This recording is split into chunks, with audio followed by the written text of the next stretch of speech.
လေအစားတောင်းချမ်းတဲ့သူလားအစားတောင်းချမ်းတဲ့သူဆိုလို့ရှိရင်တော့ဒီနဲ့အတူတူပဲဒီလည်းအစားတောက်စားရတာအရန်ကြိုက်တာဟုတ်တယ်ဒီလိုဆိုလို့ရှိရင်ဒီနေ့ပြောပြပေးမယ့်အရာကကြတော့အမြဲတမ်းတွေ့နေတဲ့အစားအစာလေးတွေကိုကျွန်တော်တို့ဒီနေ့တစ်ချက်လောက်ကြည့်ကြရအောင်ဆိုတော့အမြဲတမ်းကျွန်တော်တို့တွေ့နေတဲ့အစားအစာကိုဘယ်လိုပြောလဲဆိုလို့ရှိရင်常见美食လို့ခေါ်တယ်常见美食ဒါဆိုလို့ရှိရင်အခုကျွန်တော်တို့ကြည့်ကြရအောင်ဒီအစားအစာကြိုက်လားဒီအစားအစာကြိုက်လားဒီအစားအစာဘယ်လိုခေါ်လဲပြောကြည့်ကြအောင် Okay ဒီရဲ့အစားအစာကကျွန်တော်တို့တရုတ်အစားအစာဖြစ်တဲ့这个是饺子饺子这个呢是什么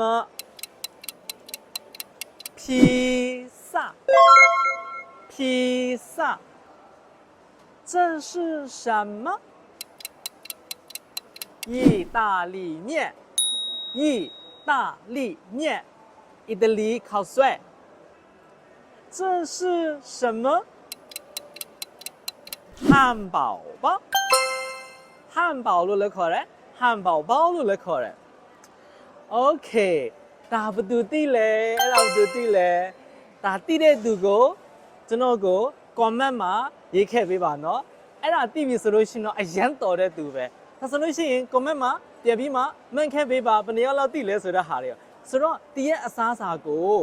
မသိတဲ့တငယ်ချင်းကိုလည်း share ထားပေးပါသိတဲ့တငယ်ချင်းကိုလည်း share ထားပေးပါဒီနေ့ဒီအစားအစာနဲ့ပတ်သက်တဲ့ဟာတွေကဘယ်အစားတောက်ကြိုက်လဲဆိုတာကိုလည်းဒီကိုလည်း comment မှာဖြေခဲ့ပေးပါနော်好的我们在下一个视频见再见拜拜